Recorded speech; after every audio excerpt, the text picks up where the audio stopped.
So today we're not going to be dealing with any second derivatives at all, thankfully.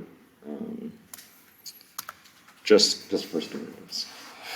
Because we're dealing with optimization problems. Now, to optimize means to make some quantity as large as possible, right? So maximizing, or to make some quantity as small as possible, minimizing under some set of constraints or requirements. The fact that we're going to be looking to maximize or minimize something, that should make sense as to why we're using the first derivative. So,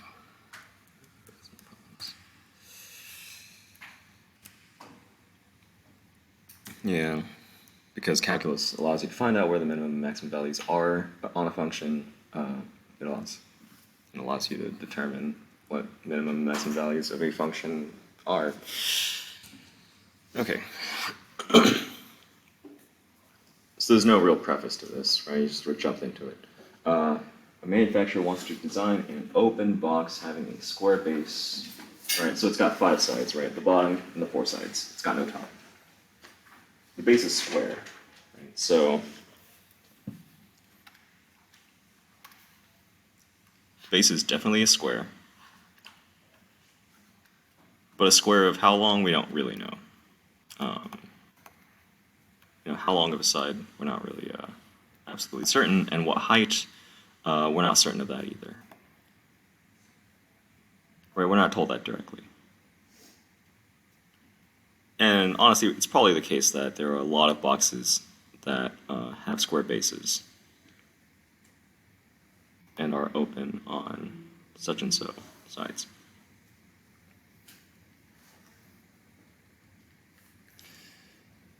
Am I missing anything? No. Okay. So that's a open box with a square base. This is also technically an open box with a square base.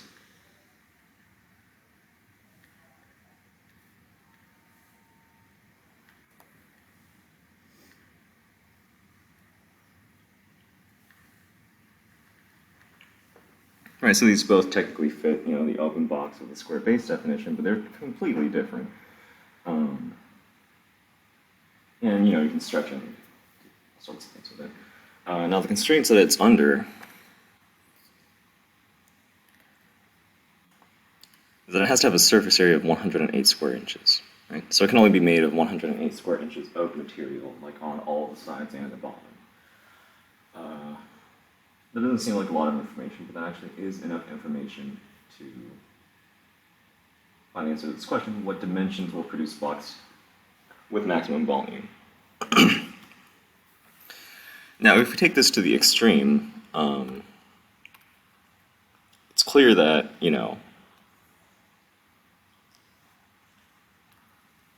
like a box with a ginormous base and like a tiny little lip around the corner. I mean, this isn't even the most extreme that you could get it.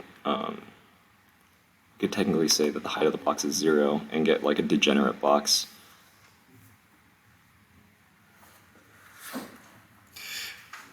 But clearly that's not going to have a lot of volume, right? It's not nearly tall enough. It's going to hold an extremely shallow amount of water. On the other extreme, you could get a really, really narrow but extremely tall square base box, made of, I guess, 108 square inches of material. Like, that'd be a really long box if it was that narrow. But that also wouldn't hold very much volume. It would hold like an extremely narrow column of water, it'd be like a coffee stirrer.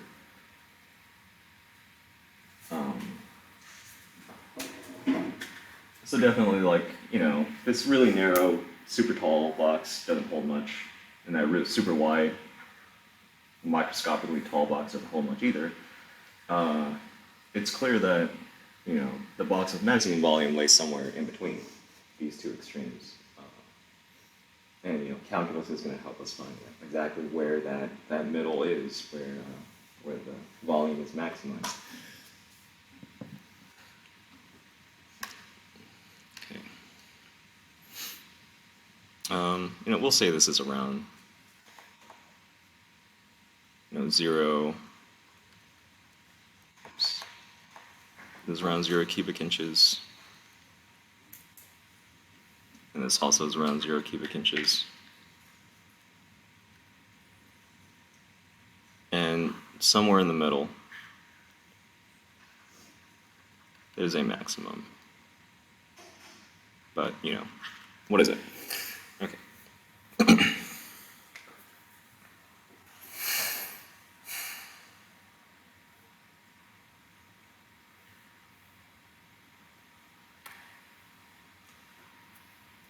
All right, so how you start is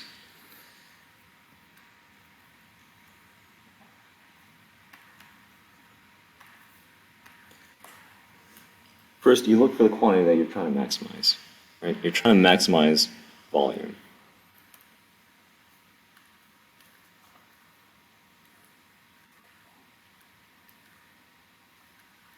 So you start with the equation for the quantity that you want to maximize or minimize.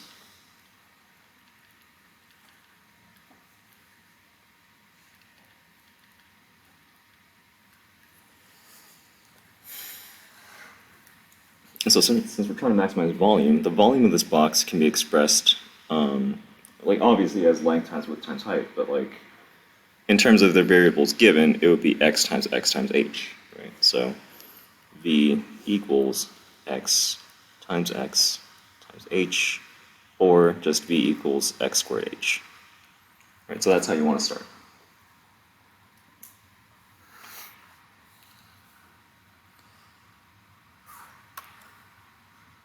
This is known as the primary equation. Right? It is the equation of the quantity that you're trying to maximize.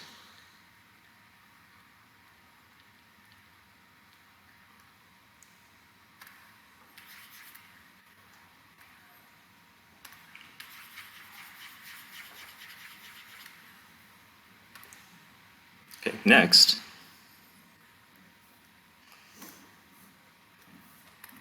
you look for, it's going to be some other bit of information that is going to be expressible as an equation.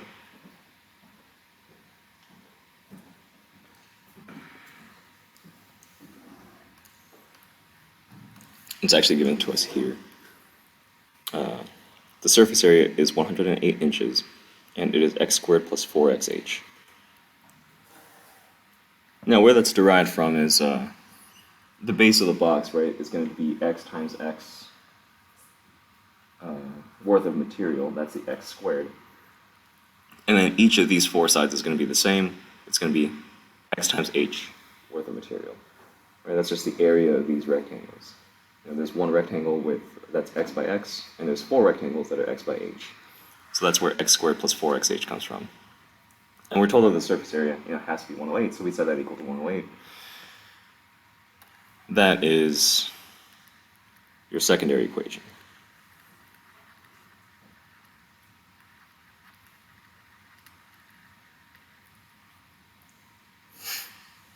And it's usually going to represent some kind of constraint or requirement.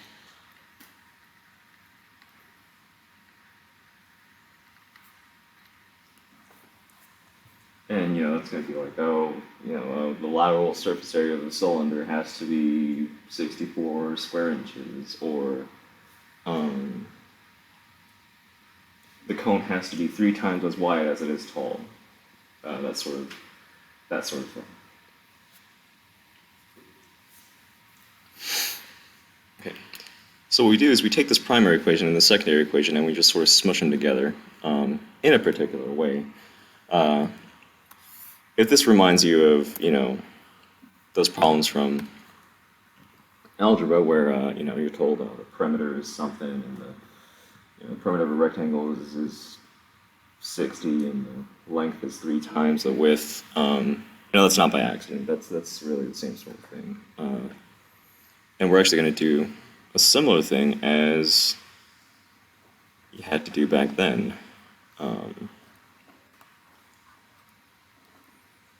Okay, so v equals x squared h is our primary equation.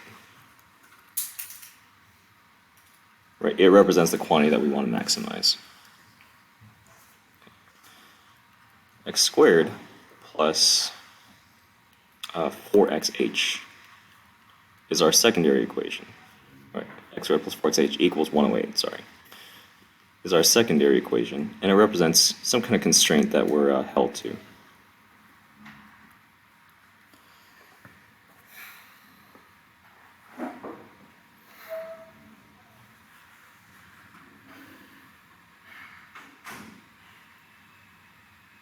So just like in algebra, we're going to combine these in such a way as to get there to be one variable in the primary equation. Because if the primary equation represents something that we're trying to maximize, it would be really helpful if it were just in terms of one variable instead of the 2 variables, x and h, that it is right now. Because we don't know how to take the derivative of something with multiple, more than one variable in it yet. And you won't until calculus 2 or 3 or something like that. But you want this equation to be, you want this primary equation, you want this primary equation to be in terms of x.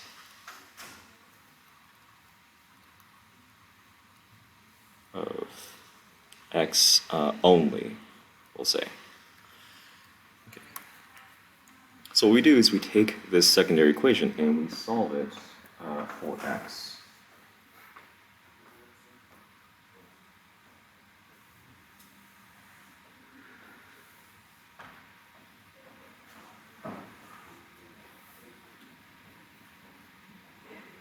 Actually, we don't solve it for x, we solve it to be in terms of x.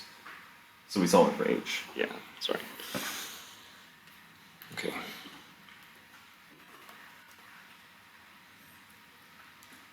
Solve this to get an expression for x. Right, we solve this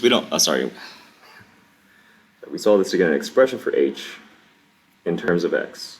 Okay, because we don't want this h to be here. We want to replace this h with something, and it would be really good if what we replaced it with was in terms of x, because then this equation could be all in terms of x.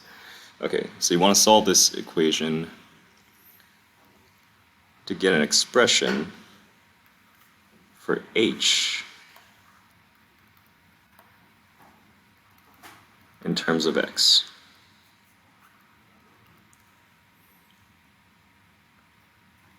And that's to replace the h in the other equation.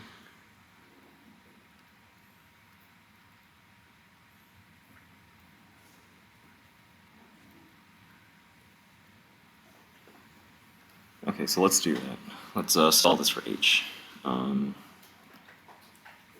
Okay, obviously you're going to subtract x squared, right? So you get 4xh equals 108 minus x squared. Okay. Then just divide by 4x. Divide by 4x. You get h equals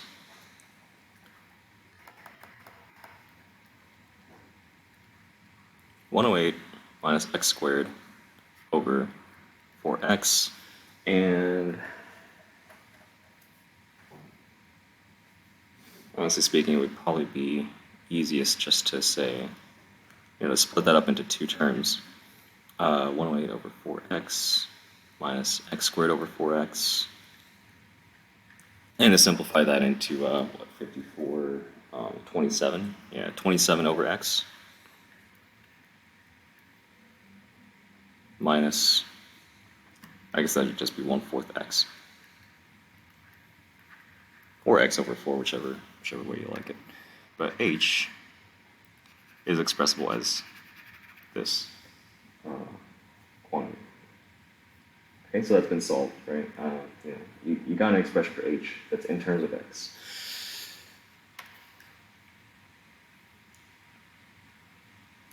So now you go back to your primary equation, and you just take this, and since this is h, right, this is an expression for h, we just shove that in there.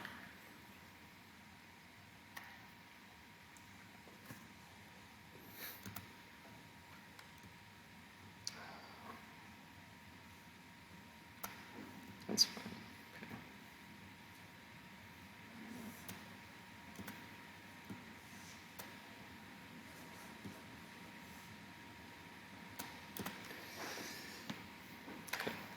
Then what we get is v equals x squared, right, that's still there, times, no longer h, but this expression for h,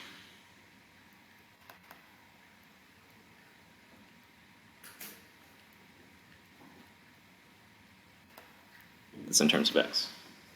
So now v is a function of x and x only. And you can actually simplify this a little bit further, and you'd want to. You know, you don't want to be taking derivatives of something that looks like this, although you could. And you get the same derivative, but there's no reason not to combine them. So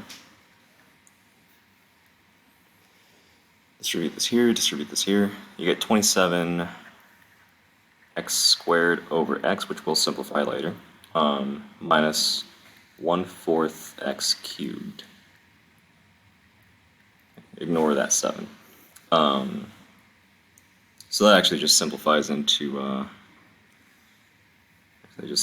27 x minus 1/4 x cubed. A relatively simple equation to take the derivative of.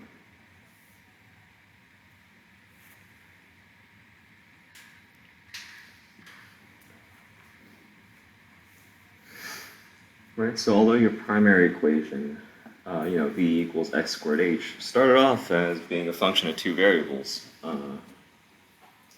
By being held to this constraint, you know, that's represented by the secondary equation, because you were held to that,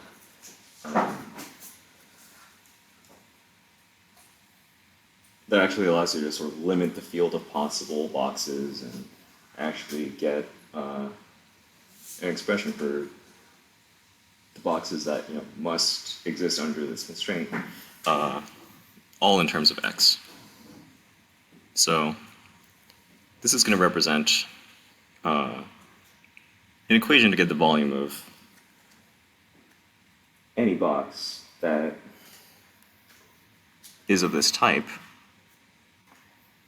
and has a surface area of 108, right? When you combine two equations, you essentially get an equation that fulfills both. Right? It's, in a way, it's sort of like a system of equations. Except now, you know, I'm sure the systems of equations you've seen so far are mostly linear,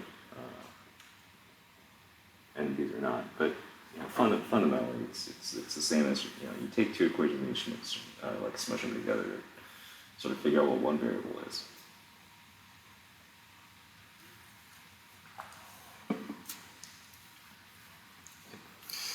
So v, the volume of the boxes that we're looking for, all follow the form 27x minus 1/4 x cubed.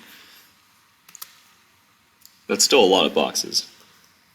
And that is still a lot of possible boxes, an infinity of possible boxes, really.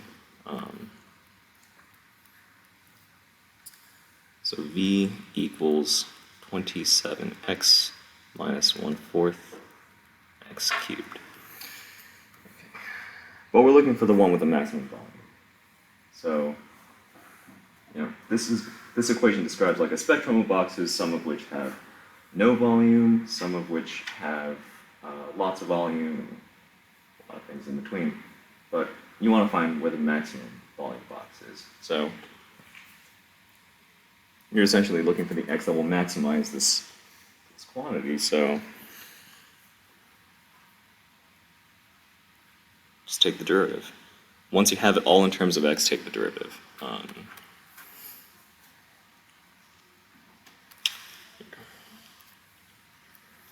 So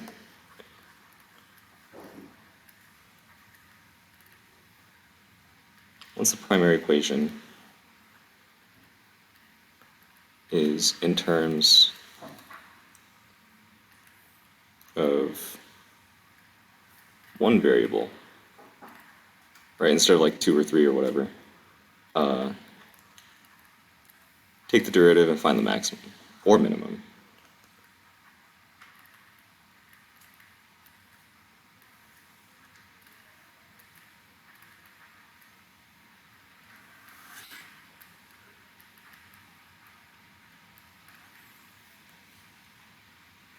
So if we do take the derivative of this, what we're going to get is v prime, or dv dx if you know that's what you want to do, but v prime. The derivative of 27x is simply 27, and the derivative of 1/4 x cubed, I mean these are both just the power rule. Take the 3 in the front, you get minus 3/4. 3 times 1/4 is 3/4. And you decrease the power by 1, so that's 3/4 minus 3/4 x squared.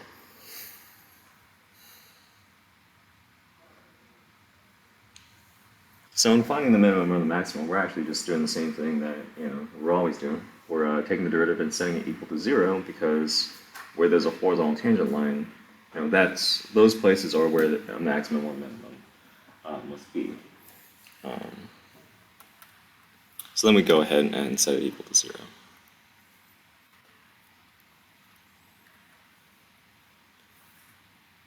So what we end up with is, 27 minus 3/4 x squared equals 0. I guess you can add 3/4 x squared to both sides.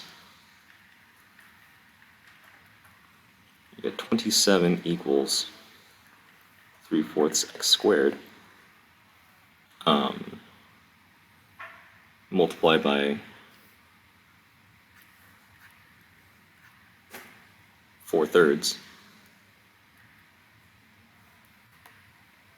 Right, in order to get rid of a fraction that is a constant multiple, you can always multiply by the reciprocal, right? If something has a coefficient of 2 over 5, you can multiply it by 5 over 2. That sort of thing. But 4/3 times 27, well, dividing it by 3 would give you 9, multiplying by 4 would give you 36.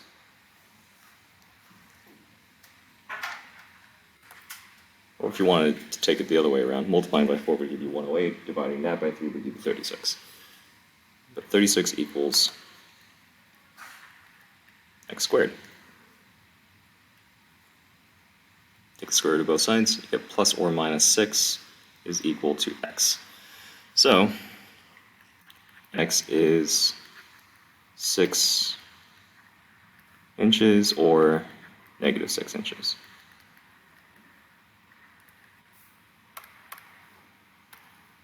And I doubt that I have to tell you that you can't have a box with negative 6 inches of side length. So x is 6 inches. What that means is that this box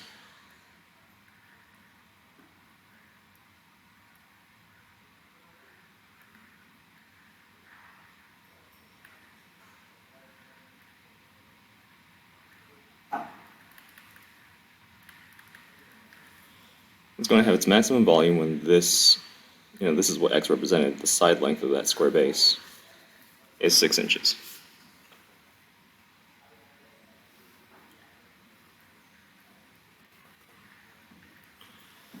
But technically speaking, we don't know what the height is, but we can find that out if you go back to where you made your secondary equation in terms of x. You literally have an equation for h right here. H is 27 over x minus 1/4 x. So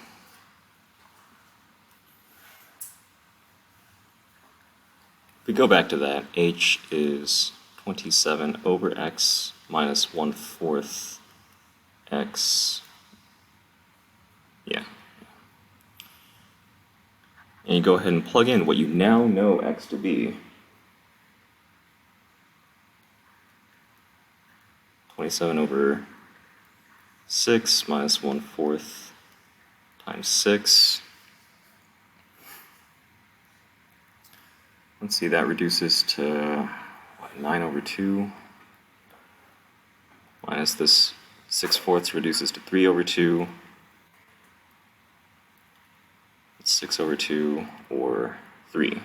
Okay, so the height is 3.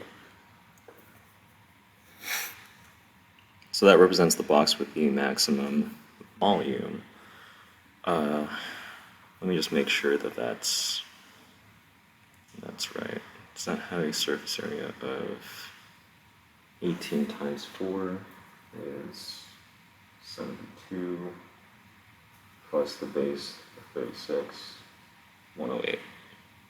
Okay. And yeah. Okay. So this represents the box with the maximum volume among the boxes that have 108 square inches of surface area.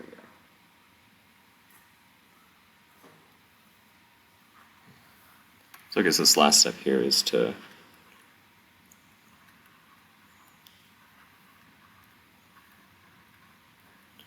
once you know one variable,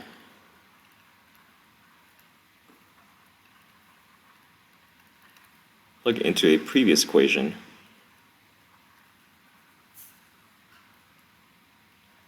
It'll have been one of the equations that you made along the way. Plug it into a previous equation to find the other variable. Then you'll have, all the variables.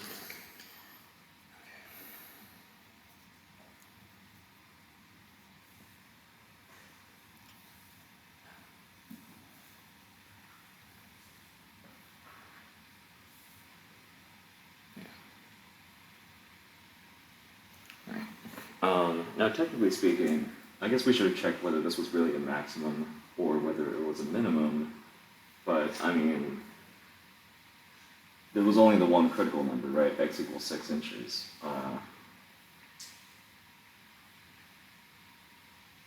And it's clear that we can probably think of smaller boxes than this, so it's probably not a minimum there, it's probably a maximum.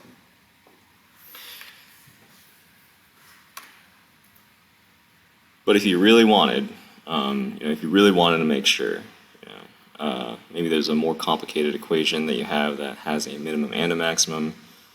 I mean, for one thing, it's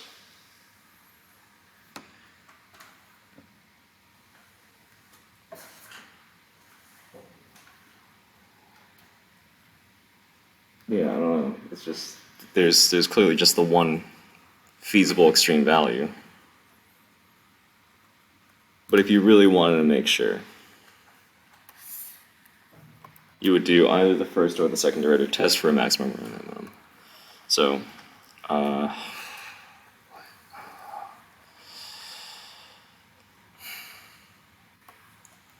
we started with what? V equals 27x minus 1/4 x squared, or 1/4 x cubed, right?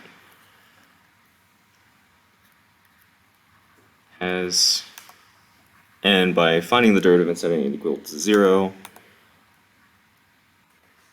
and solving, for the values of x that made the derivative 0, we found that this has critical numbers at x equals 6 and x equals -6. Okay. Because v prime was 27 minus 3/4 x squared. So really, I guess it would be more proper to say that the derivative has critical numbers at x equals 6 and x equals -6.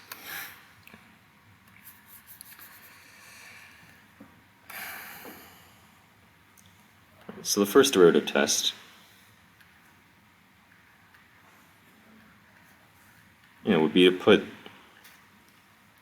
your critical values on this number line select a test point from each of the three regions,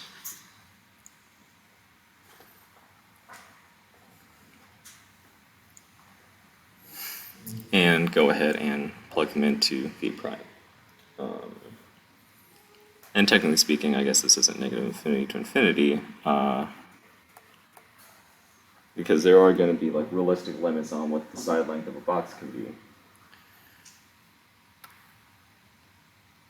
Technically speaking, the lowest value that x can be should be 0, right? As a side length of 0, you shouldn't be able to have negative side length. And the maximum should be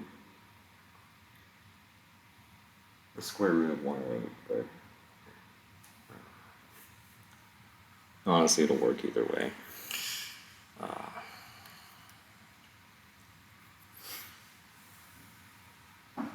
I mean, you're generally going to be able to tell by looking at a number, like what the realistic, what's a realistic value of x be having.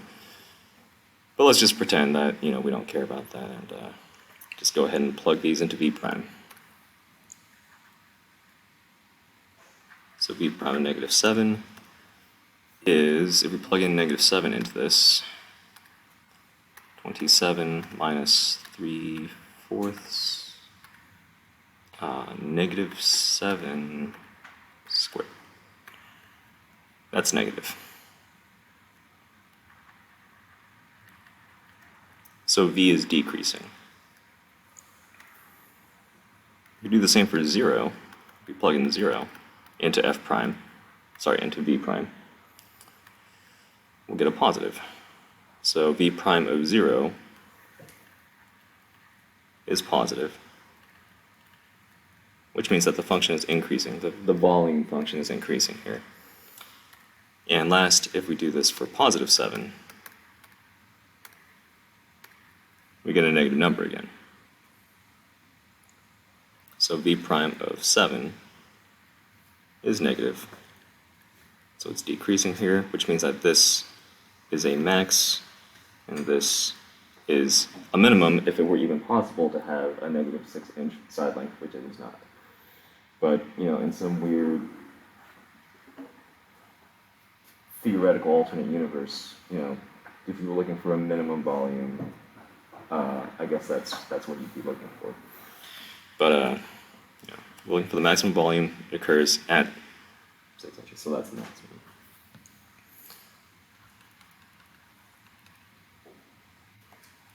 Not that you can guess that from it being the only feasible critical value.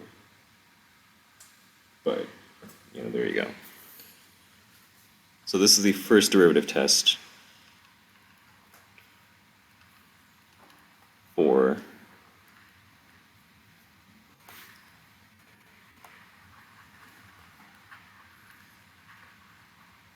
for a maximum or minimum. If you wanted to do the second derivative test, you could do that too. V double prime, right, would be derivative, so you take the derivative of V prime to get V double prime. You don't have to do both, right? You can do either, but you don't have to do both. The derivative of 27 would be nothing, and the derivative of this term would be, take that 2, you multiply it in front, you get negative 6 over 4, which simplifies to negative 3 over 2, x to the 1, right, because the power gets decreased by 1, so that's the second derivative. And all you do is you just check the derivative at each of your critical numbers.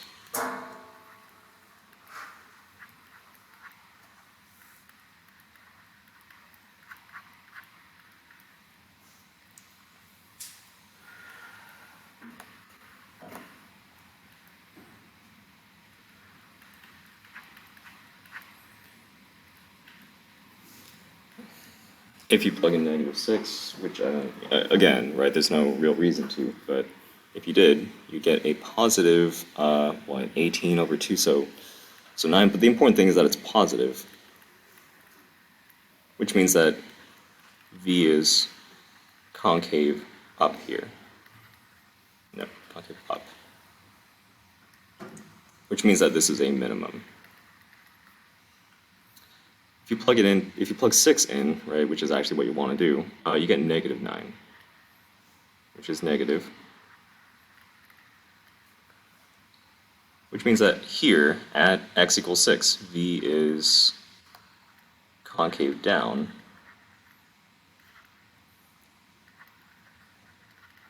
And if it's shaped like that, then clearly that's a maximum.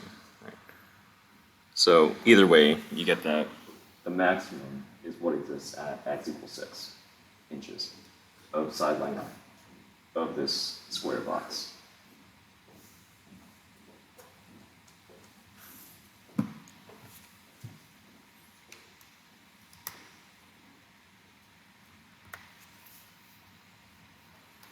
All right, so this optimal box with maximum volume held to this, the constraint of having to be made out of 108 square inches of material, is inarguably the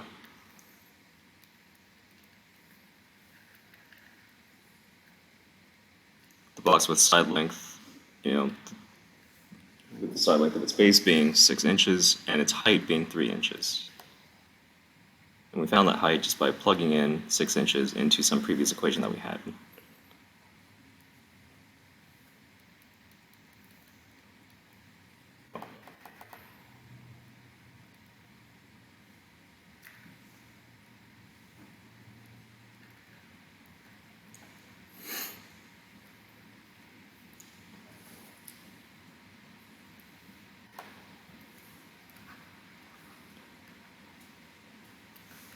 Surface area is 108,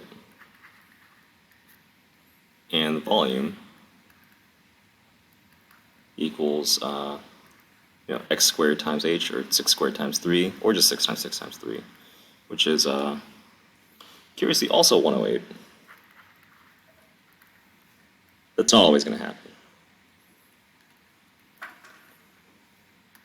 But that does represent the maximum volume.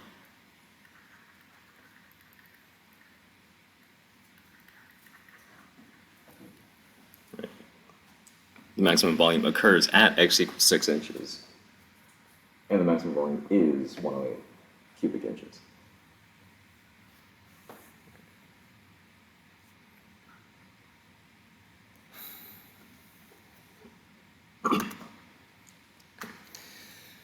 Right, okay, that's the primary equation. There's a secondary equation. You solve for h in terms of x, so that you can replace the h in the primary equation, so that your primary equation can be all in terms of one variable. And once you get it all into terms of one variable, your primary equation,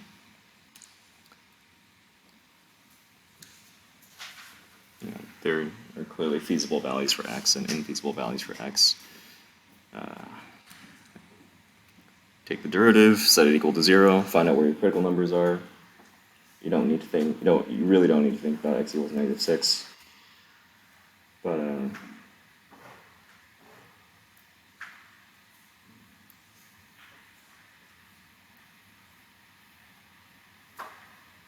yeah, I mean 6 is the only place where there could be a maximum. I guess technically speaking, you want to check the endpoints too, because this is a closed interval. And if you really want to think about like side length being limited by 0 and square root of 108, but it's generally not necessary. I mean, it's very rare that the maximum occurs at the endpoints for these kinds of problems. 6 by 6 by 3. All right.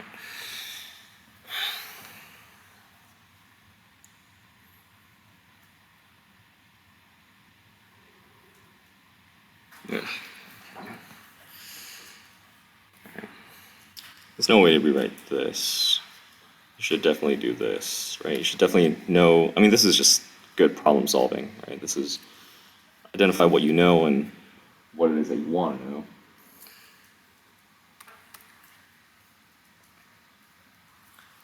And here you want to start with a primary equation for the maximized or minimized quantity.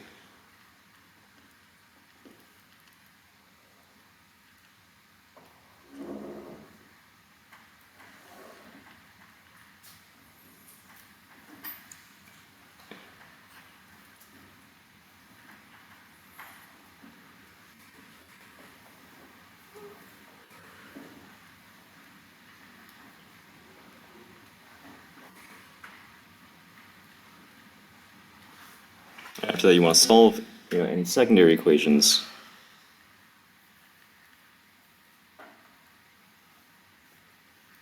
for, you want to solve them for other variables in terms of, the variable that you want.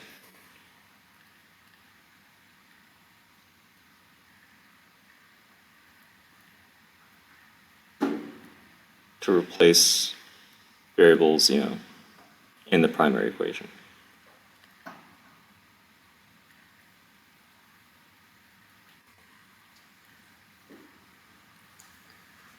And once that happens, your primary equation is all going to be in terms of one variable. Take the derivative, set it equal to 0, find your maximums and minimums. That stuff isn't new, but the new stuff is, you start with the primary equation. That's what you're going to be working with mostly. You want to get that all in terms of one variable, so you use your secondary equations to do that.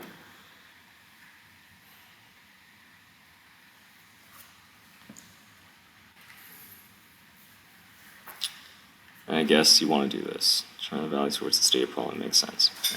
Because a lot of these will represent real world quantities like length or volume or surface area, a lot of which can't be negative, so there's usually going to be a limited range of values that'll work for the variable that you're looking to maximize.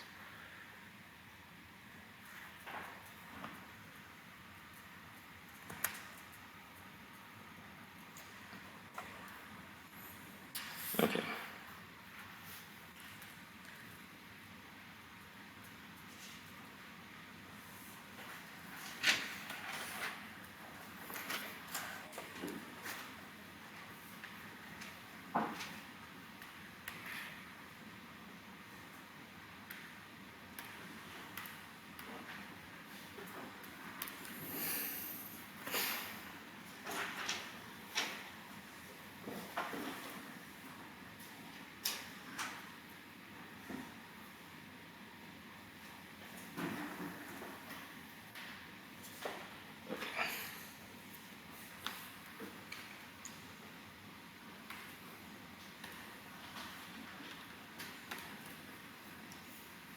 The graph of y equals 4 minus x squared is right here. It is simply a downward-facing parabola that's been shifted up by 4 units.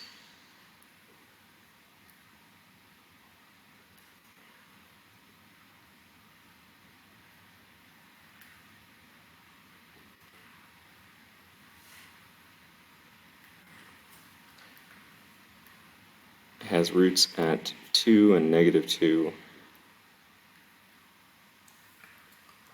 But essentially what this is asking is, what points on the graph of this parabola, right? So which of these points that make up this parabola is closest to point 0, 2?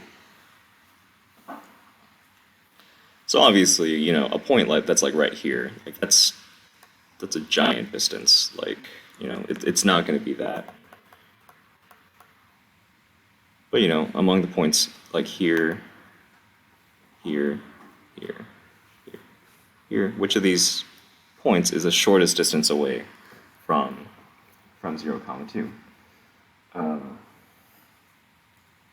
So another way to state this is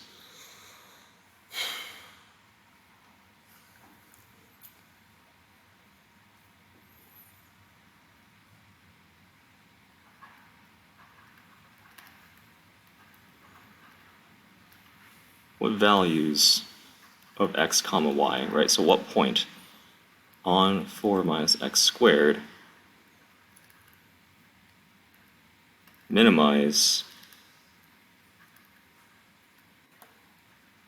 the distance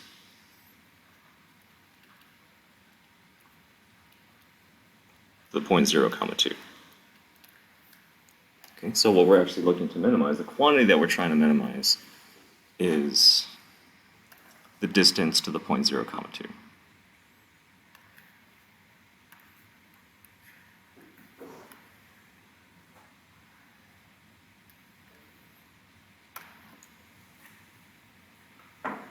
So the formula for that distance, the formula for the distance between any 2 points is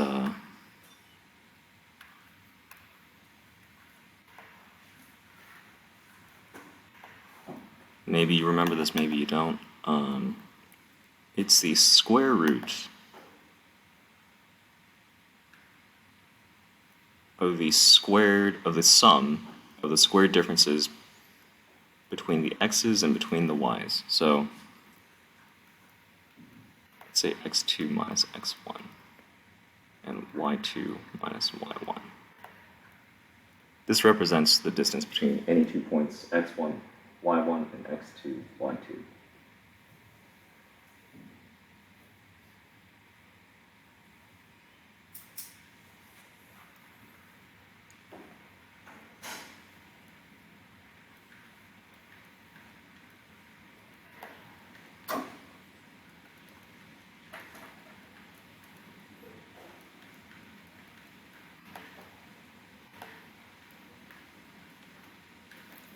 And what it is basically it uses a Pythagorean theorem. It sort of forms a right triangle.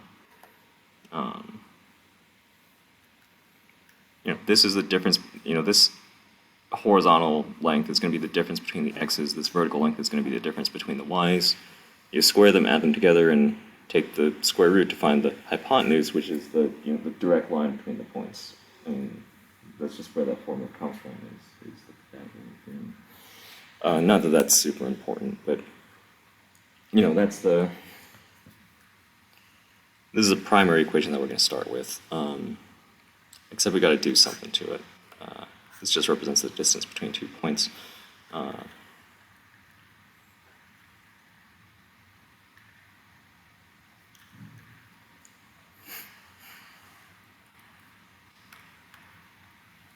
So let's use this as our x1, y1. Okay. And now that x1 and y1 are going to have actual values, we can just use like x instead of x2. Right? We can just say x. Crap. Okay, we can just say x minus 0 squared plus y minus 2 squared.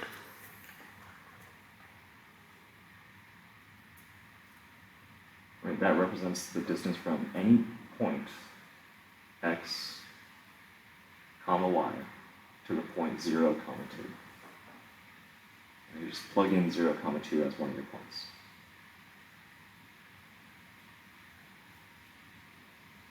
I mean, you could have plugged in 0, comma 2 for x2, y2 as well, but why would you do it that way? Okay.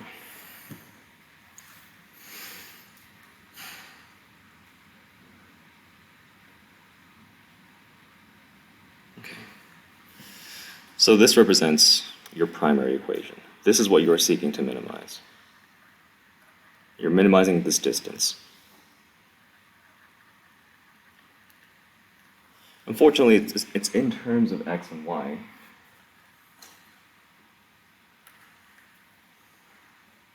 That's not great.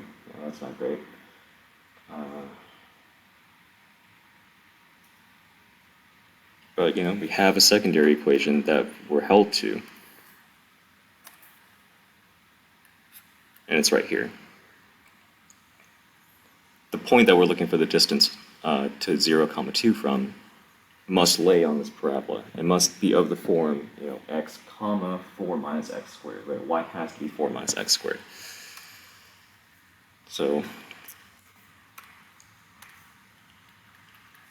y equals 4 minus x squared is our secondary equation.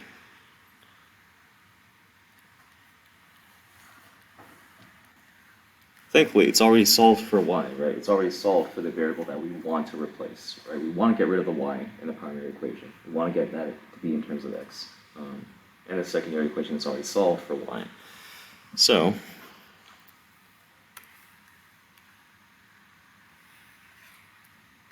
let's copy this and start over. Not start over, but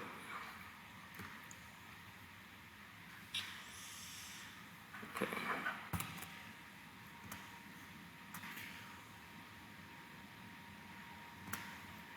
So that's where we're at right now.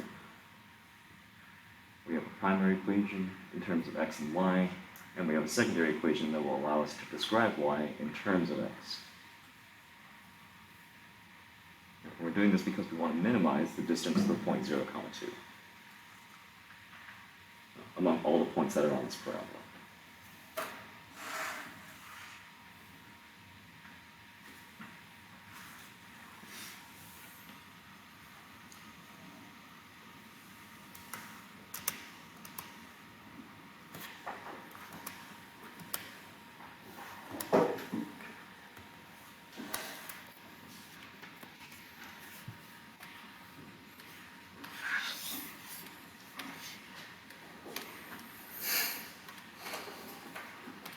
So what we're going to do is we're going to take the secondary equation. It's already solved for y, right? No manipulation of that needed. And just sort of throw that in there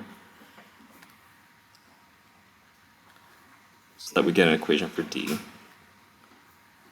Square root of, we can simplify this to x squared.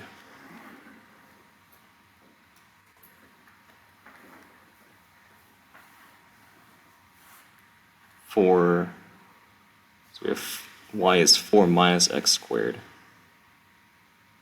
minus 2 squared.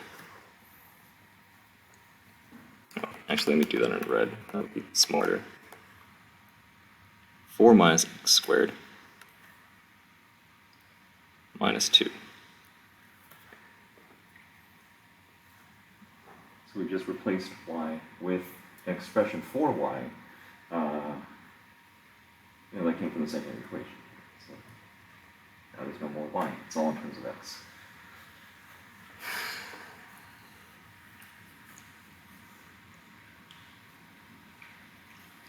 Okay. Now what I'm going to do next is a very important point when you're trying to maximize or minimize a distance.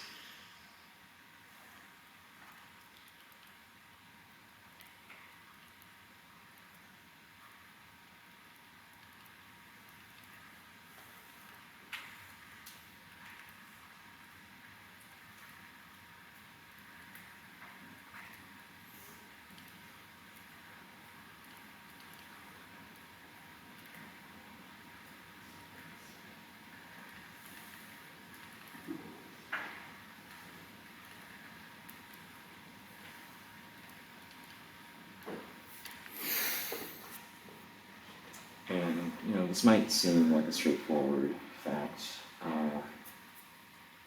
but there's actually a proof of it somewhere out there. You don't have to prove it, obviously, but it's just the fact that we can use in order to get around having to take the derivative of a square root of a quadratic.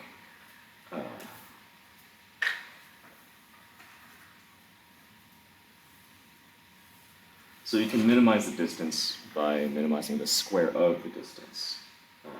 Whatever values give you the smallest distance is also going to give you the smallest square distance. And there's all this stuff about squaring is monotonic. If the square root is smaller, that means the square is smaller, sort of stuff.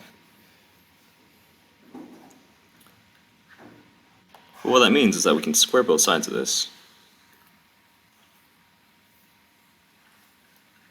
and simply work with this.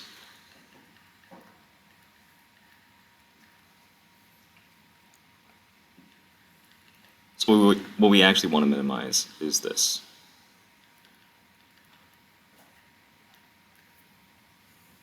And honestly, we could have done this from the very beginning, but like you can replace, or you can square both sides of the distance equation at any point in this problem. But yeah, this would be a lot easier to, this is a lot easier to take the derivative of than this. But if we actually go ahead and simplify this, which we probably want to before taking the derivative, that'll be what? 4 minus 2 is 2 minus x squared And you can take the derivative of this, sorry, x squared. You can take the derivative of this, or you can, I suppose, like, expand this out. You'll get plus 4, right, because that's going to be 2 squared, plus 2 times the cross product, minus 2x squared, minus 4, sorry. Yeah. Minus 4x squared, and then the last term squared, so minus x squared, that's going to be plus x to the 4th.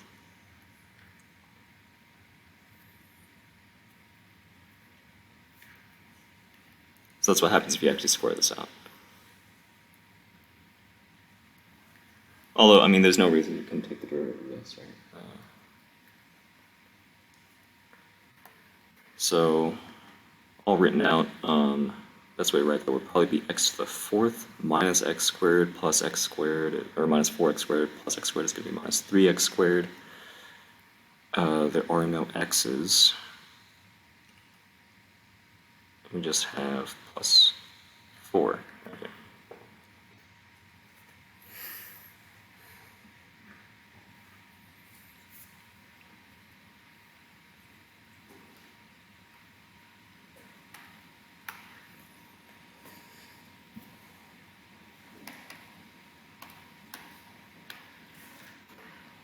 So now we're working with d squared, which can be written this way.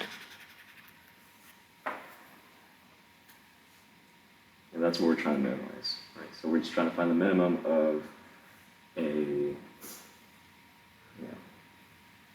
4th degree function.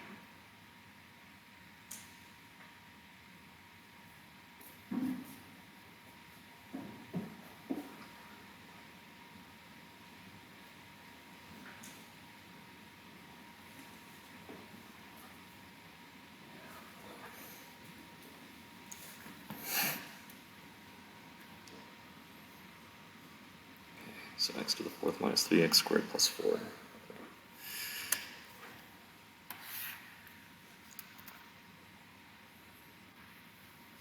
So we're trying to minimize d squared, which is, well, it was, right, x squared plus, I suppose we could just say 2 minus x squared. But that turned out to be x to the 4th minus 3x squared plus 4. So the derivative of this, right, so now, we have the thing that we're trying to maximize or minimize in this case. And so we'll take the derivative. Doesn't matter that the left is d squared. You can just write d squared prime. Like, you're not worried too much about. I mean, you can call it a different variable if you want. You can say d squared is a different variable, like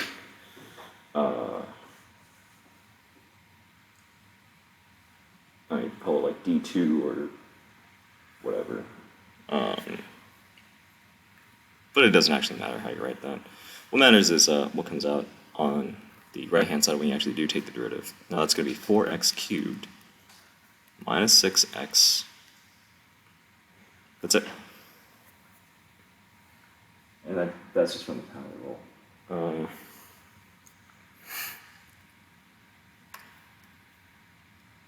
And just to satisfy any curiosity you might have, let's see if you would get the same thing if you just took the derivative when it was written like this.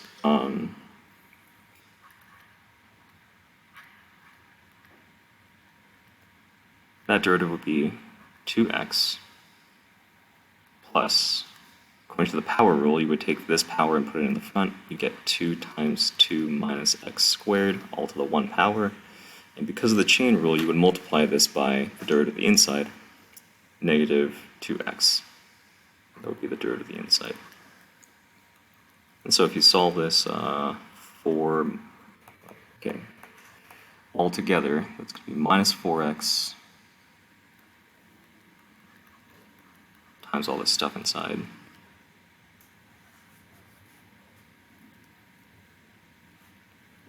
Two x minus 8x plus 4x cubed, and so you get 4x cubed minus 6x. So you get the same derivative even if you took the derivative at that point rather than rewriting it. So whichever one you prefer. Maybe you feel like you're better at taking derivatives than you are at, expanding, these parenthetical expressions. Either way, it's going to land you in, get the right derivative.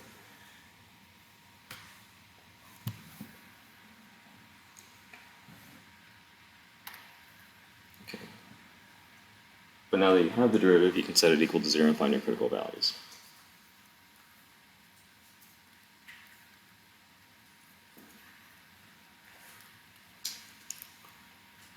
Once you have it equal to 0, the best thing to do is probably to factor out what you can, right? It's a polynomial, so the easiest way you're going to find where it equals 0 is to factor it. You can factor it 2x at each term. That's because 4 and 6 have a least common, greatest common factor of 2, and you can always factor the lowest power of a variable. So it's going to give you 2x squared minus 3. Okay, so the derivative is 0.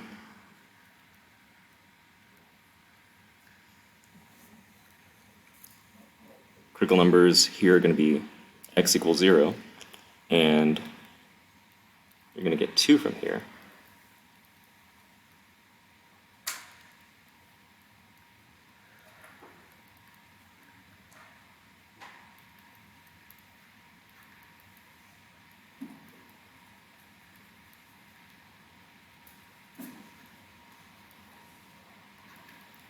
X equals plus or minus square root of 3 halves.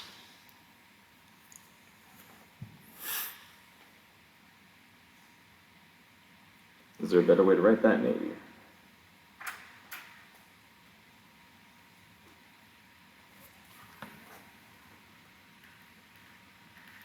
So it'd be square root of 3 over square root of 2. I guess you could rationalize it. Maybe you shouldn't. You get square root of 6 over a whole number 2. Yeah, I would say maybe just keep it as square root of plus or minus the square root of 3 halves.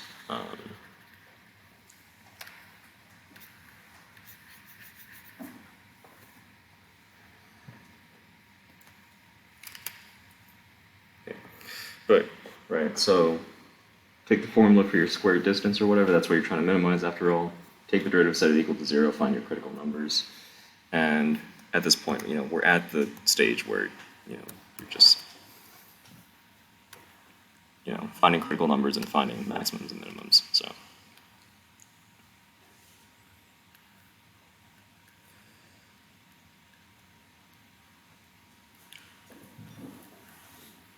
So lay down your 3 critical numbers.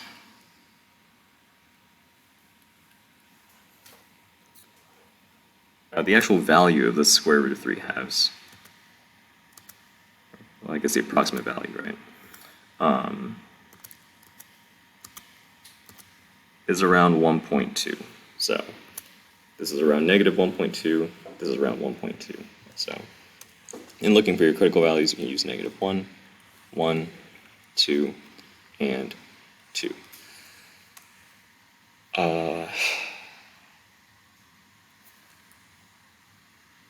Right, and the thing that you want to plug these into is this derivative, right? D squared prime. You want to plug these into your derivative to see whether your derivative is positive or negative, to see where it's increasing or decreasing.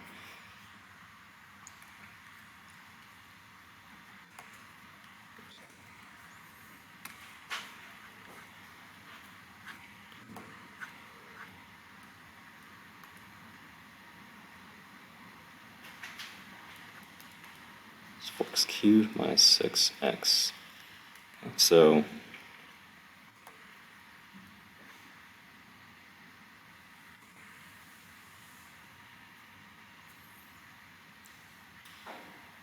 would have been really good if I had come up with another letter to call this. Oh, it should be a negative. Yeah. So d squared prime of negative 2.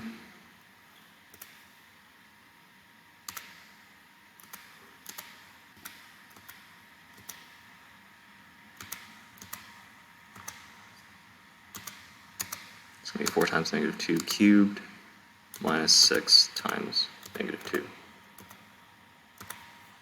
Okay, so that is negative. Equals negative 20.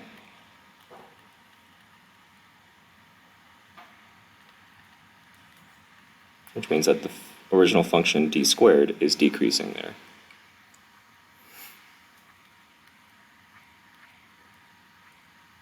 If you do the same for negative 1,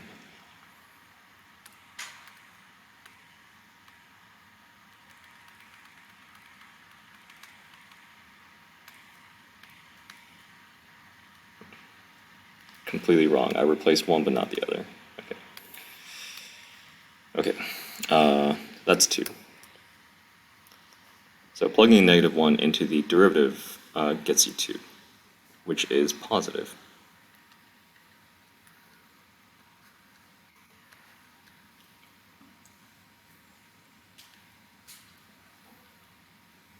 Doing the same for 1, it would get you negative 2. So negative, and doing the same for positive 2 would get you positive 20. So positive. So this interval, so on this interval it would be decreasing, and on this interval and onwards it would be increasing. So this is essentially how the original function d squared is behaving. There's a relative minimum here and a relative minimum here. There is a sort of relative maximum here. It's not a huge maximum. But, that's not what we're looking for. So there's a minimum, and of course you can do the second derivative test on this too, right? The second derivative is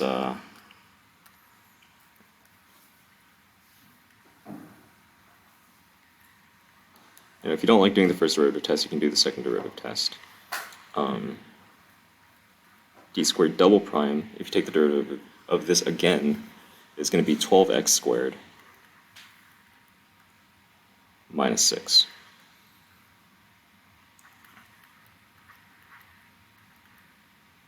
And you can just plug in negative square root of 3 halves, and you get what? 3 halves times 12, 36 halves, 18 minus 6. So, okay, so that's 12. Which means that this is concave up, resulting in a minimum at negative 3 halves.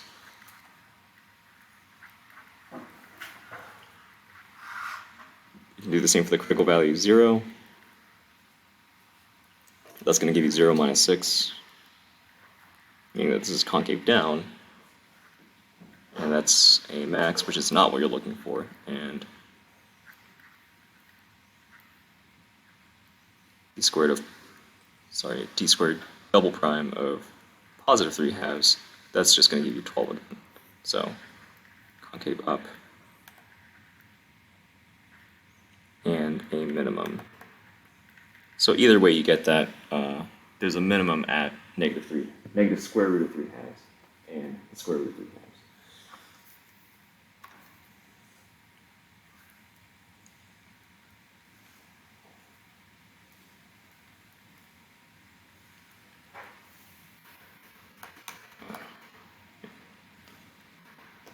So there's a minimum at x equals the negative square root of 3 halves, and x equals the positive square root of 3 halves.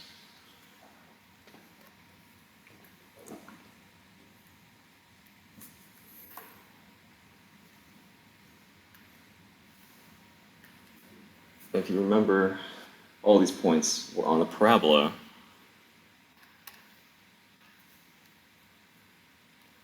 Y equals 4 minus x squared. So you can get y from these as well. Y equals 4 minus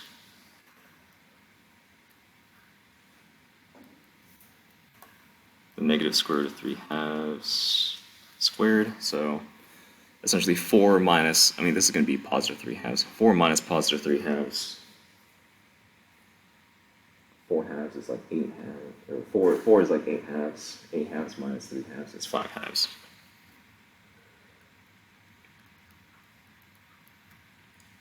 actually the same exact thing happens here.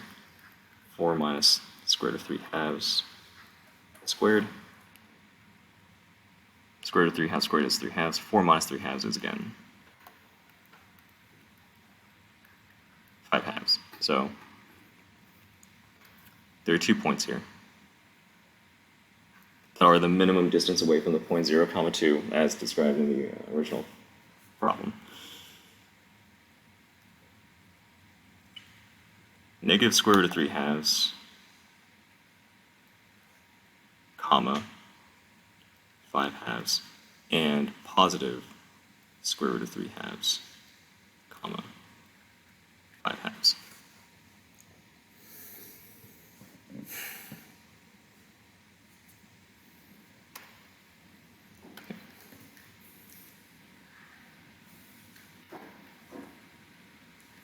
Now if we just draw that back, 1, 2, 3, 4, 1, 2, 1, 2. Okay, so if we just draw this parabola again,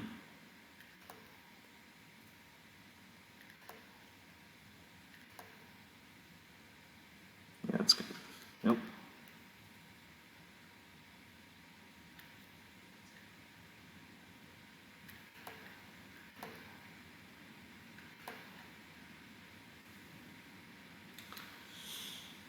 It's just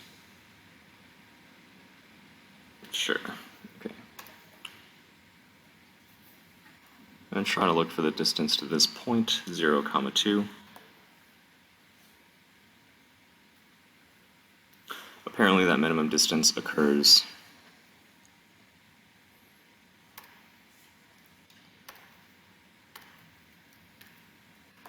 at around 1.2, comma, 2.5. So I guess around here and around here. Right, that is those are the 2 points that are the smallest distance away from the point 0, 2. Move any further along in any direction on that parabola, and you're going to get further away from the point 0, 2. Those 2 points are the minimum distance away from 0, 2.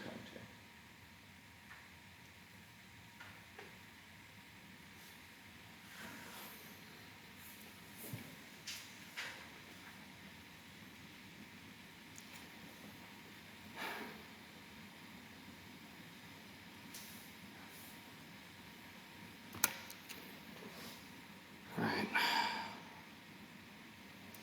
Yeah.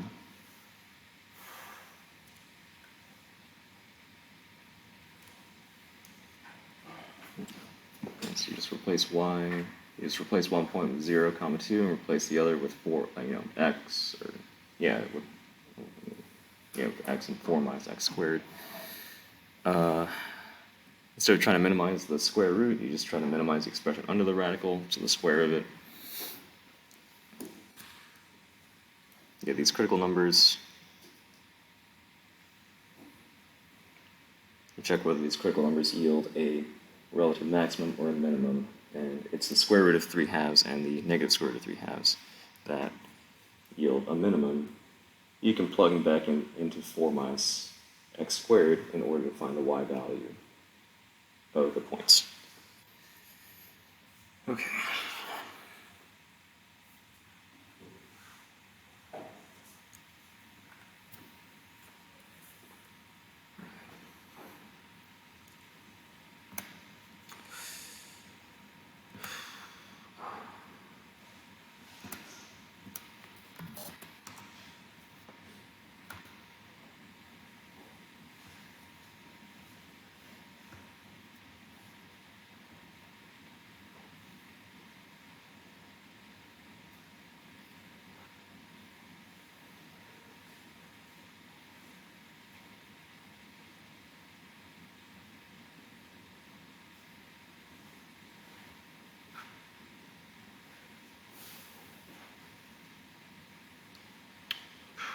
Rectangle poster,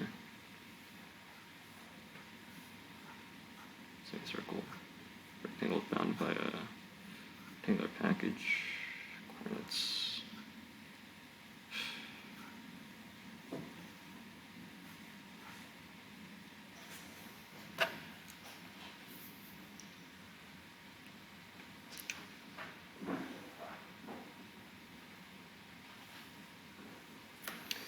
let's start with the normal window.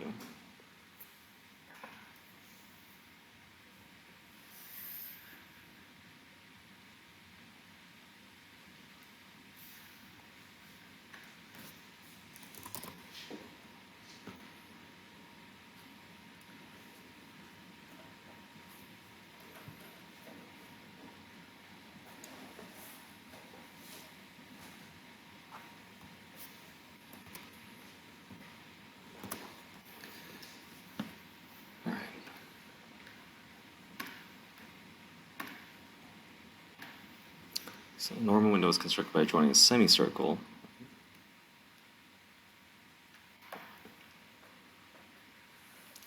Semicircular enough.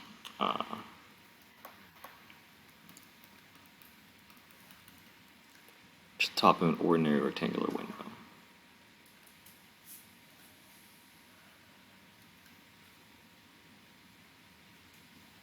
So, I mean, I suppose I could draw in a window here, but... Okay. Find the dimensions of a normal window of maximum area if the total perimeter is 12 feet. Okay.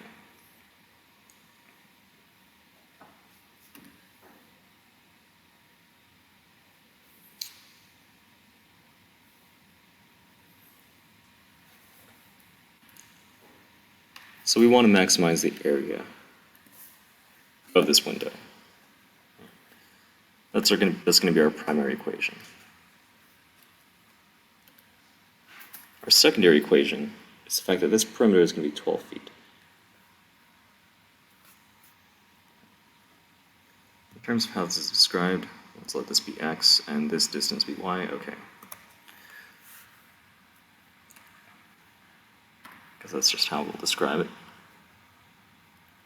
The horizontal width of this portion is x, and the vertical length of this portion, just this rectangular portion, is y. Okay.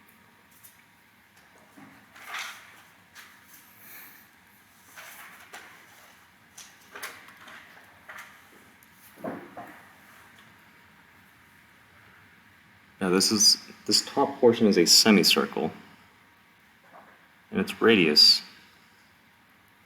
is x over 2. And since it's a semicircle, that means this distance is also.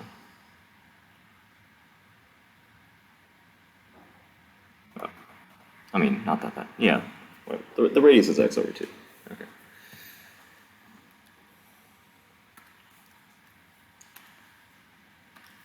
So our primary equation is going to be the area of this window.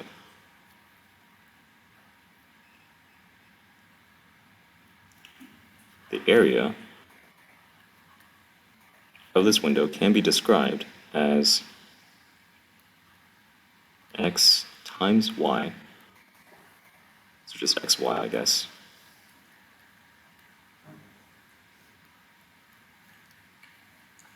plus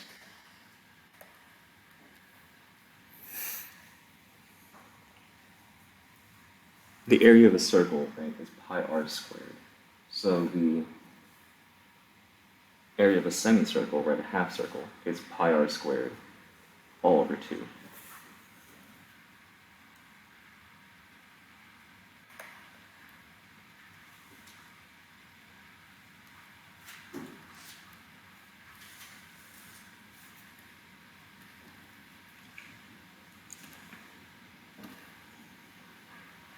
X over 2, this is the radius of the semicircle.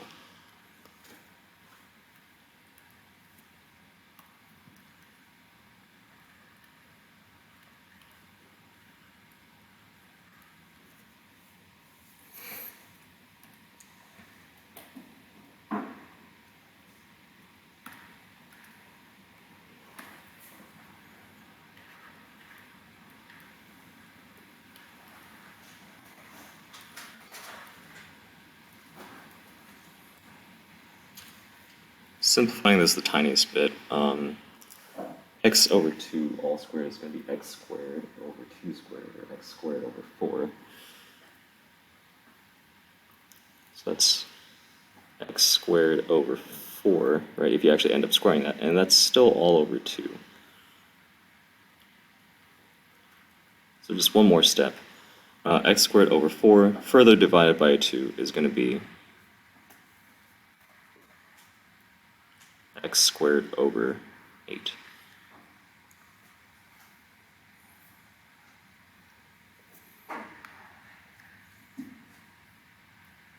And I guess you could even go ahead and say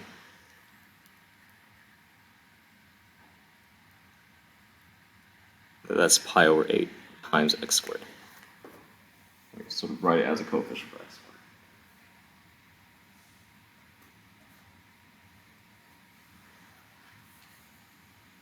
So that's probably the best way that you're going to write your primary equation. That's the area of the whole window, right? It's going to be rectangular part plus, the area of the rectangular part plus the area of the semicircular part.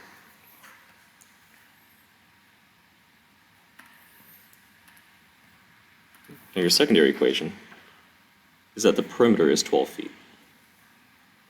Right? It's a constraint that you have that you're held to. So the perimeter, if we just go around the window, that's going to be x plus 2 y's, because there's a y on each side, plus the circumference of a circle is 2 pi r. So the circumference of a semicircle is just pi r.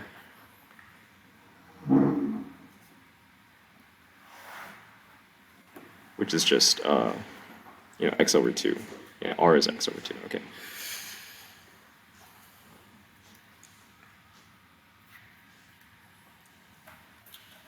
So this is the semicircle, and these are the 3, straight sides.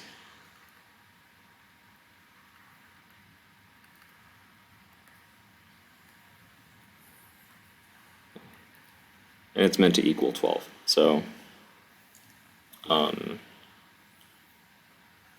guess we can say x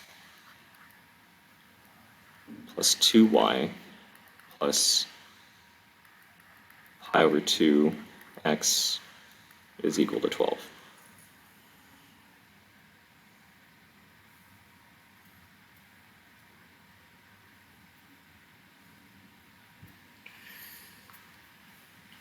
And then you want to solve this for y, because you want to replace the y that's in the primary equation.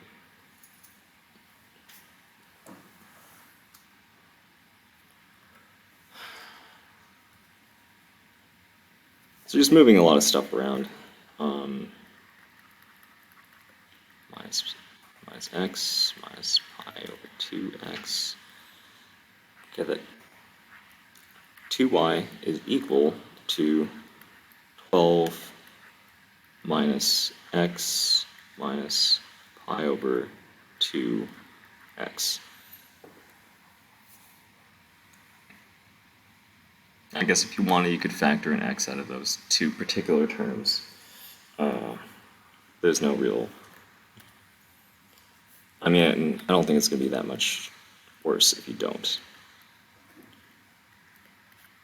Let's just divide everything by 2. You get y equals 6 minus 1/2 x minus pi over 4 x.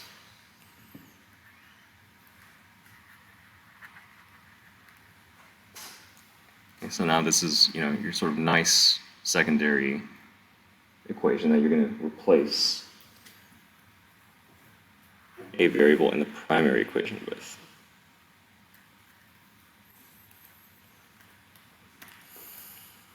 Okay, so the area equals x times, no longer y, but this expression for y. 6 minus 1/2 x minus pi over 4x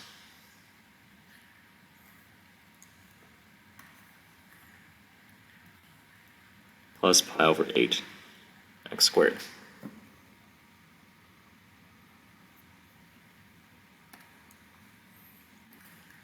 And if you wanted to, which you probably do, go ahead and distribute that x to each of those three terms. 6x minus 1/2 x squared minus pi over 4 x squared plus pi over 8 x squared.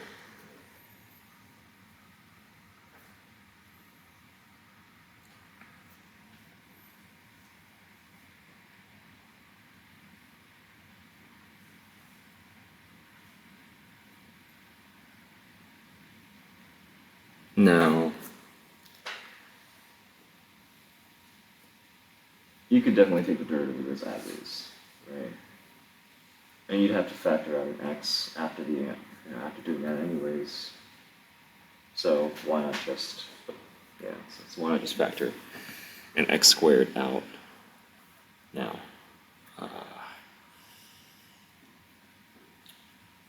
That'd be the way to go. Yeah.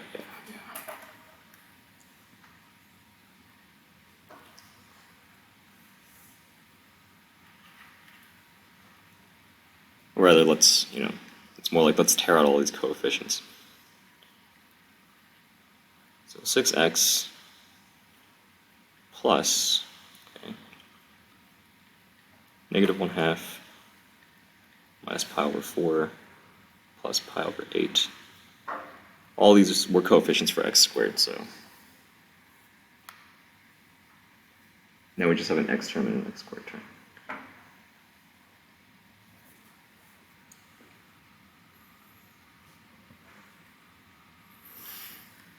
And if you wanted, you could go even further.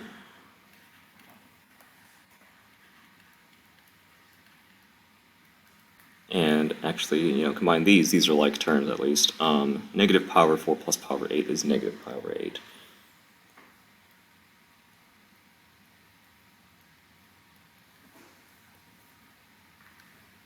And that's probably about as simplified as you're going to get it. I guess you could combine them, right? That'd be 4 minus, negative 4 minus pi all over 8, but... Okay, anyways, this is your primary equation all in terms of one variable. So, go ahead and take the derivative. You're going to get 6 plus, the 2 just goes in front. This is literally a constant multiple, right? Just because it has pi doesn't mean it's not a constant multiple. So that's the derivative. And if you set that equal to 0, you can get, and you're going to get a single value of x. So that's going to be, that's bound to be a maximum. 6 plus,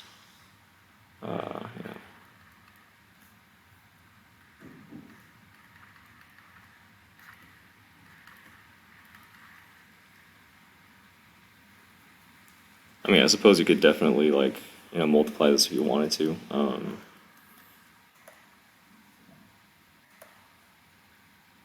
6 plus, 2 times negative 1/2 is negative 1. 2 times negative pi over 8 is negative pi over 4.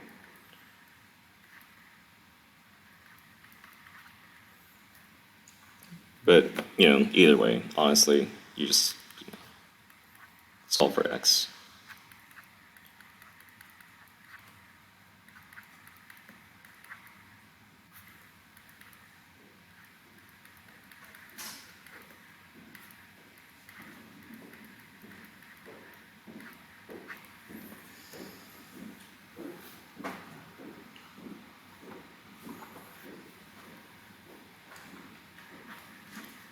Get x equals negative 6 over negative 1 minus pi over 4.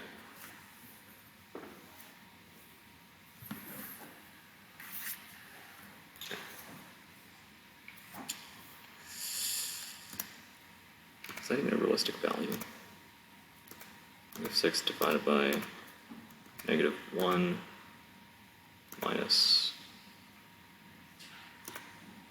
pi over 4. Okay, yeah. So x is around 3.36 feet, I imagine. Okay. So is there a better way to write this? -1 minus pi over 4. Okay, what if we multiply this by 4 over 4? -6.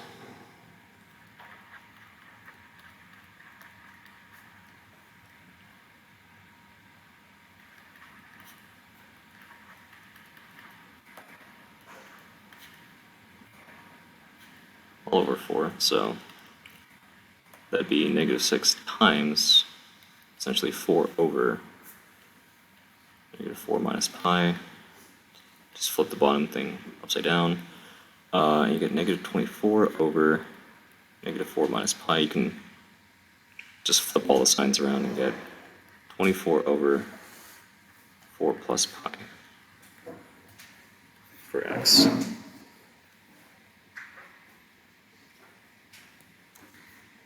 Yeah, okay.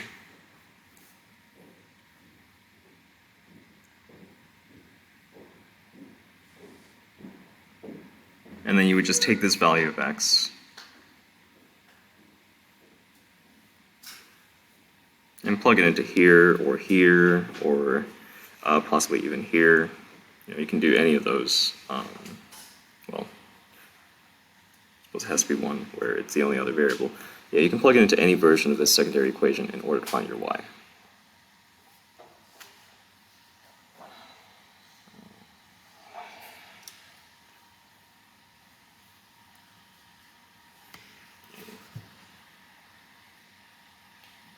Probably would have been better without all the pi's.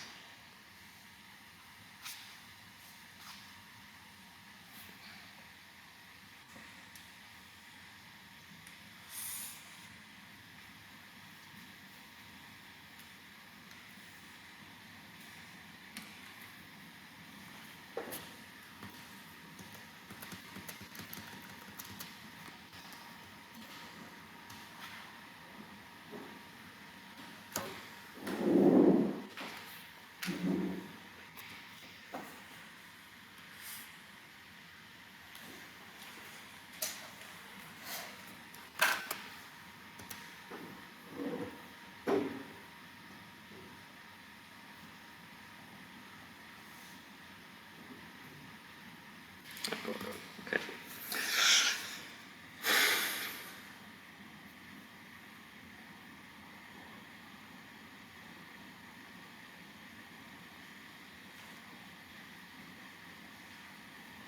Okay.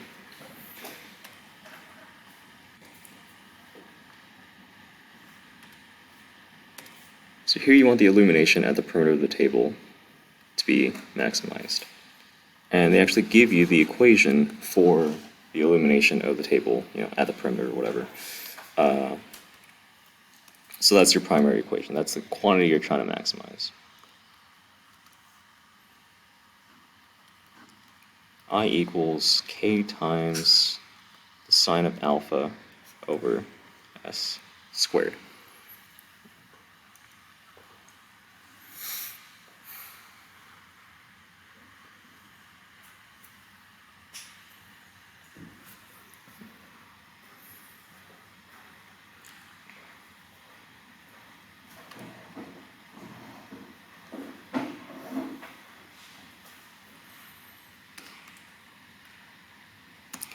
We're given that d is 8 feet.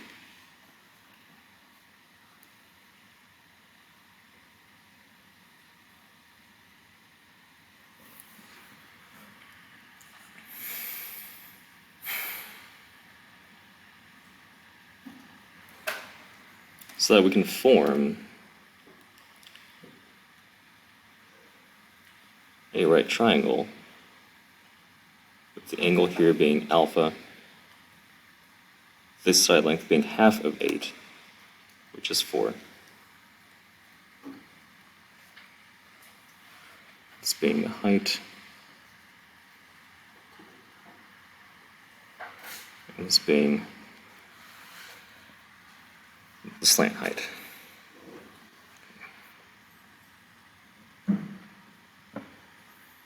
Yes. Now, it's possible that we might not have to involve h at all. So one thing to note is that k is a constant. It is not a variable.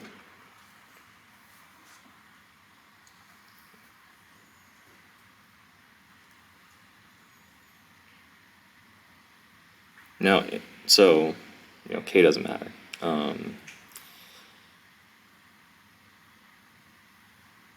Now we want to get this equation into terms of one variable, and we have our choice of alpha or s. As for which one would probably be easier to do, let's see. We want to get s into terms of alpha, right? S equals cosine of alpha over 4. Whereas we want to get in terms of s. I could get the sine of alpha, the opposite over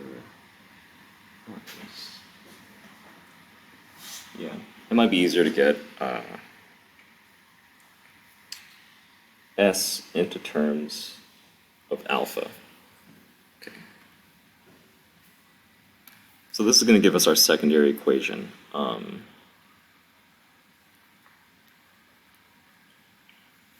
We want to rewrite s in terms of alpha. Okay.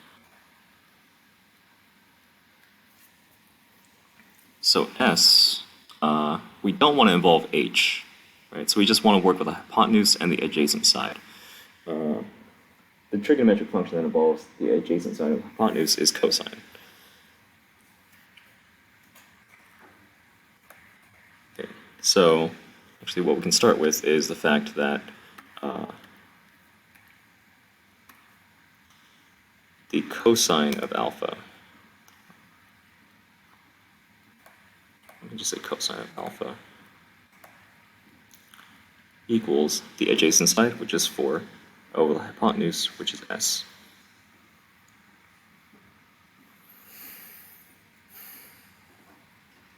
If we solve this for s,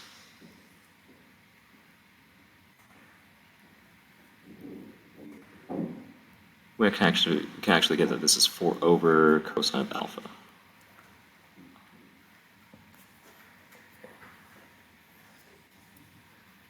Sine of alpha, right?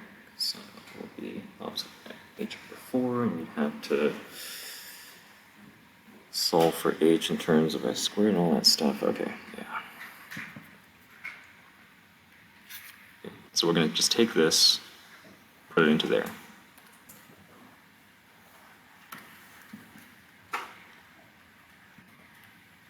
So I is going to be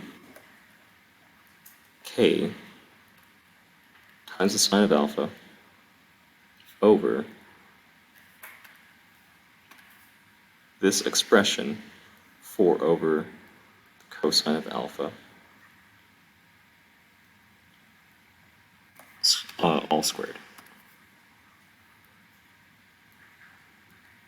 If I want to simplify that a bit, that's k sine of alpha over 16 over cosine squared of alpha, which if we simplify that even more, that's k sine of alpha times the reciprocal of this bottom fraction, cosine squared alpha over 16.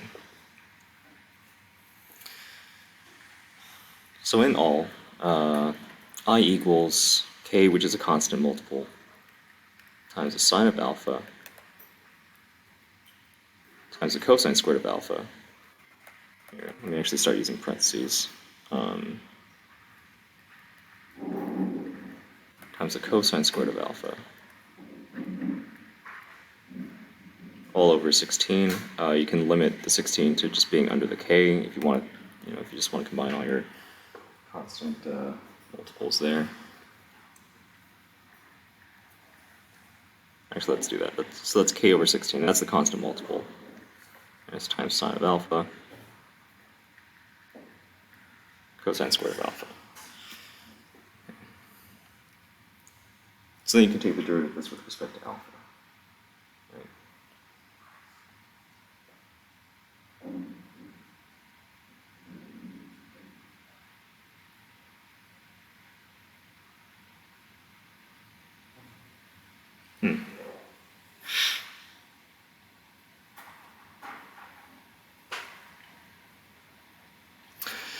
Okay, wow, it's really done.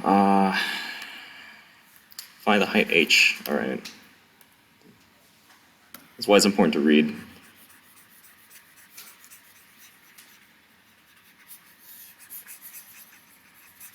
All right, so we want to get I into terms of h, so that we can find the value of h that minimizes I, or that maximizes I.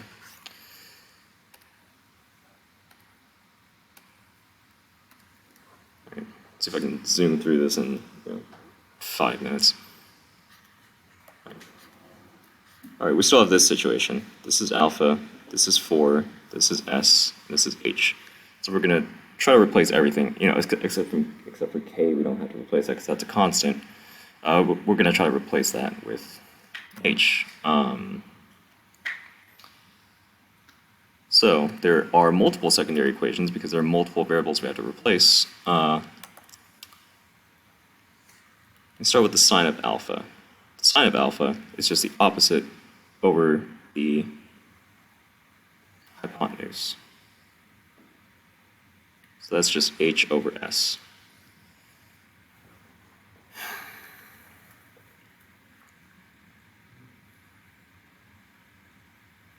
Okay. And second, s, we want to try to replace s. So we can use the Pythagorean theorem here. H squared plus 4 squared equals s squared. So that square root of h squared plus 16 is what s is.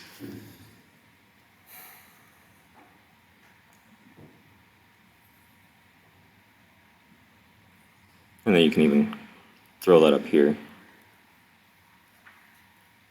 to get an expression for sine of alpha that is completely in terms of h. H over h squared plus 16. Okay. So now you can replace everything. Sine of alpha can be written as h over the square root of h squared plus 16 all over s squared, where s is h squared, square root of h squared plus 16. It's all squared. Simplifying that a little bit, come up with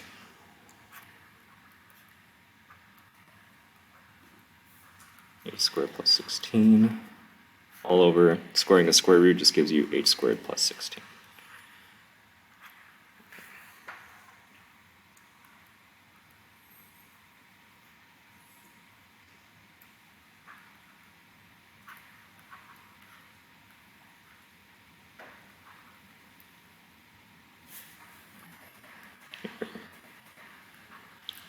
We can write this as h squared plus 16 to the 1/2 on the bottom.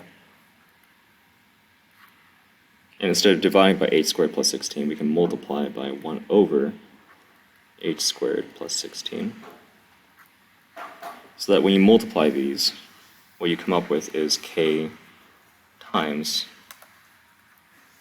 as an entire fraction, that is h over h squared plus 16 to the 3/2, right? That is to the 1/2 power, that is to the 1 power, you multiply them together, you add the powers together, and that's on the bottom.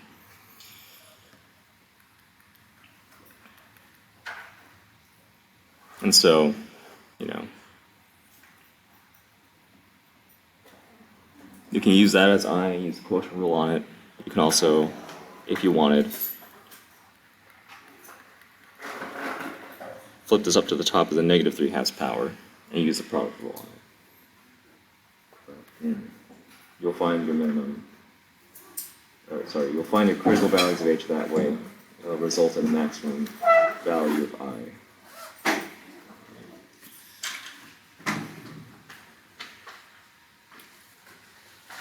You guys can go, but I'll